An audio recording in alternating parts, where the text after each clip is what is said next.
नवाज शरीफ साहब ज़िया-उल हक की टेस्ट ट्यूब पॉलिटिशियन है। नवाज शरीफ बयानिए की तलाश में उल्टी कलाबाजियां खा रहा है। अब वो एक नैरेटिव बनाना चाह रहे हैं। बड़े मैं कहना चाहता हूँ 16 महीने तुम्हारे भाई की हुकूमत थी, तुम्हारा समधी हुकूमत में था। अगर कोई तीर चलाने थे तो चला लेते। एक सिटिंग नवाज शरीफ साहब कोई भूलने वाला नहीं है। आए तो सही 21 अक्टूबर को पूरी कौम आपकी इंशाल्लाह जिस तरीके से आपका इस्तकबाल करेगी। नवाज शरीफ साहब का एक मैसेज आया 3 रोज़ कबल के, हम वापस आने के बाद इसको भी नहीं छोड़ेंगे, उसको भी नहीं छोड़ेंगे। उन्होंने जजेस के लिए बात की, फौज के अफसरान के लिए बात की। तो मैं कहना चाहता हूँ कि नवाज शरीफ साहब को, पूरी कौम को याद होना चाहिए कि नवाज शरीफ साहब ज़िया-उल हक की टेस्ट ट्यूब पॉलिटिशियन है। नवाज शरीफ ज़िया-उल हक के टेस्ट ट्यूब पॉलिटिशियन हैं। उसी नर्सरी में आने के बाद जब उन्हें, और उसके बाद IGI के जैसे बनी, किस तरीके से वो 90 में इक़्तिदार में आए। उसके बाद जब एक दफ़ा इक़्तिदार में, उसके बाद उन्होंने सबसे लड़ाई की। जनरल आसिफ नवाज से नवाज शरीफ के इख्तलाफ हुए।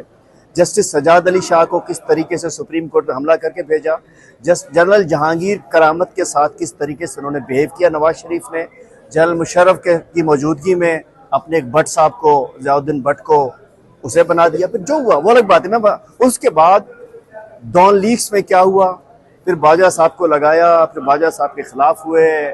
मतलब जनरल आसिफ नवाज से लेके आज तक नवाज शरीफ का जो माजी है वो हमेशा इदारों पे हमले का रहा।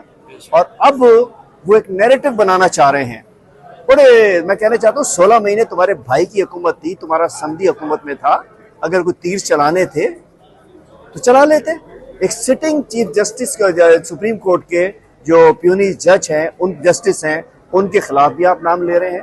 मैं कहना चाहता हूँ ये बयानिए की तलाश, नवाज शरीफ बयानिए की तलाश में उल्टी कलाबाजियां खा रहा है और ये बयानिए की तलाश कर रहे हैं। बयानिया ये है कि आपने इस कौम को महंगाई दी है, आपने इस मुल्क में अफरा तफरी दी है, आपने करप्शन की है, और उसके बाद ये पनामा लीक्स कोई भूला नहीं है।